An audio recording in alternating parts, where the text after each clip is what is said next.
ढोल वाजवला, कोणाच्या कानात जावं म्हणून तो ढोल वाजवलेला. खरं आता सरकारच्या आणि मुंबई महानगरपालिकेच्या कानापर्यंत आवाज पोहोचला पाहिजेत.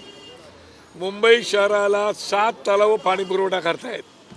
मुंबईसहित महाराष्ट्रामध्ये चांगल्या प्रकारचा पाऊस पडत असताना सुद्धा, तलाव वाहून गेलेले असताना सुद्धा आजही आमच्या शिवडी मतदारसंघासहित मुंबई शहरातल्या बऱ्याचशा भागांमध्ये पाणी येत नाही.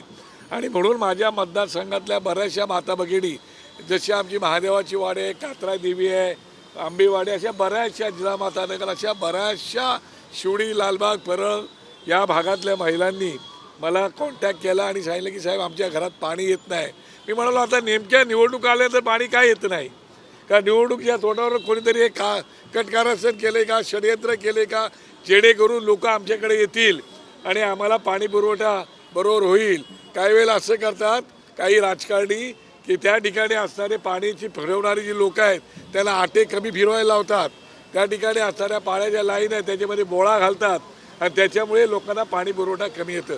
मला याची कल्पना आहे की मुंबई शहरामध्ये 34% पाणी गळती म्हणजे पाण्याची गळती होते याची मला माहिती आहे, पाण्याची चोरी होते याची मला माहिती आहे.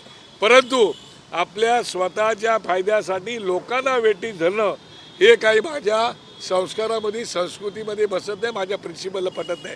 आणि म्हणून मुद्दाम आज मी वॉर्ड ऑफिसरशी बोललो, मी DMCशी बोललो, हे जे आहेत आमचे ते साहेब जे आहेत अभियंता, मुख्य अभियंता मुंबई शहराला पाणी पुरवठा करणारे, त्यांच्याशी बोललो आणि म्हटलं सगळी मुंबई शिवडी परळ भागातील लोक आज या ठिकाणी येणार आहेत आणि त्यासाठी नेमकं पाण्याचं काय परिस्थिती आहे ती आम्हाला सांगा. आणि म्हणून सरकारला जाग येण्यासाठी, मुंबई महानगरपालिकेला जाग येण्यासाठी या लोकांचा जो प्रश्न आहे तो उचलण्यासाठी मुद्दाम हा आज ढोल मोर्चा काढलेला आहे. याच्यात कुठेही मला शांततेचा भंग करायचा नाही, कुठेही लॉ अँड ऑर्डरची परिस्थिती चिघळू द्यायची नाही. परंतु ही आता सुरुवात आहे. जर अशा प्रकारचं जर लोकांना पाण्यासाठी वणवण फिरावं लागत असेल तर मात्र मी महानगरपालिकेला आणि सरकारला एवढं सांगू इच्छितो की आज हा फक्त एक सॅम्पल म्हणून तुम्हाला मोर्चा इथं थोडासा दाखवला आहे, नाहीतर अचानक नाहीतर फार काही गंभीर परिस्थिती शिवसेनेकडून निवडणुकीपूर्वी जाणीवपूर्वक ही पाणी टंचाई केली जाते. मला असं वाटतंय की निवडणुकीपूर्वी आमच्याच मतदारसंघामध्ये असं का होतंय आलं लक्षामध्ये. याच्यापूर्वी कधी झालं नाही आणि आज कसं अचानक झालं. आता 1-2 महिन्यापासून मला याची कल्पना आहे की मुंबई शहरासहित माझ्याही मतदारसंघामध्ये, ह्या मतदारसंघामध्ये हायराईज बिल्डिंग्स आलेले आहेत, स्लम्स आहेत, जुन्या चाळी आहेत. माझी महानगरपालिकेला विनंती आहे की तुम्ही पाणी पुरवठा कोणाला करा त्यांना करा, पण जे मूळ आणि कुळ आहे त्यांनाही पाणी मिळालं पाहिजेत, नवीन येणाऱ्या लोकांनाही मिळालं पाहिजे. जुनं ते सोनं, नवं ते हवं. उद्या शिवसेनेकडून टाळे लावा आंदोलन करण्यात येणार आहे, त्याच्या आधी तुम्ही केलं. मला असं वाटते की महानगरपालिका वर्षानुवर्षे त्यांच्या ताब्यात आहे, तरी मुंबई शहरातली लोक रस्त्यावर का येतात, मुंबई शहरातली लोक ओक्सोबोक्सो पाण्यासाठी का वणवण फिरतात, का रडतात, याचा विचार करण्याची गरज आहे ना. 50-55 हजार कोटीचं बजेट असताना तुम्ही मुंबई महानगरपालिका त्या बजेटमध्ये तुम्हाला रस्ते बनवायला पैसे मिळतात कारण त्याच्यामध्ये टक्केवारी मिळते, तुम्हाला फुटपाथ बनवायला पैसे मिळतात त्याच्यात टक्केवारी मिळते. परंतु लोकांना जे पाणी पाहिजे त्या पाण्याचे तुम्हाला प्रॉब्लेम सोडता येत नाही. एवढे वर्ष तुम्ही काय करत होतात, एवढे वर्ष झोपून होतात, झोपा काढल्यात. तुमच्या अधिकाऱ्यांना तुम्ही परदेश वाऱ्या करायला लावता, हे शिक्षण घ्या, ते शिक्षण घ्या, हे शिकून घ्या परदेशात. पण त्यांनी काय येऊन दिवे लावले. आजही मुंबई शहरातली तुम्ही पाण्याची अवस्था तीच आहे.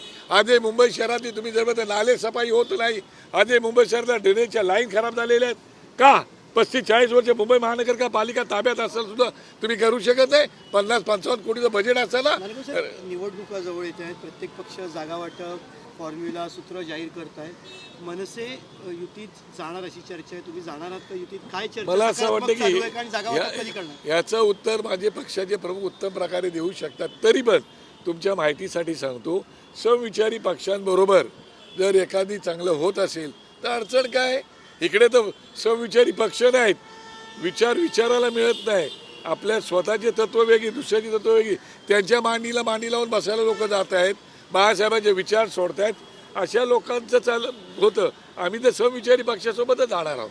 त्याच्यामुळे संख्येचा विषय ते करायची झाली तर मला आनंदच वाटेल. पंकज, तुम्हाला आनंद नाही वाटणार का? काहीतरी आता हिंदुत्ववादी सरकारच्या सोबत सगळ्यांना सोबत घेऊन जाणारं छत्रपती शिवाजी महाराज, परमपूज्य डॉक्टर बाबासाहेब आंबेडकर, शाहू फुले आंबेडकर यांना आदर्श मानणारं जे नेतृत्व आहे ते राज ठाकरेंचं नेतृत्व आहे आणि म्हणून अशा प्रकारची माणसं उभी राहिली पाहिजेत असं मला वाटते.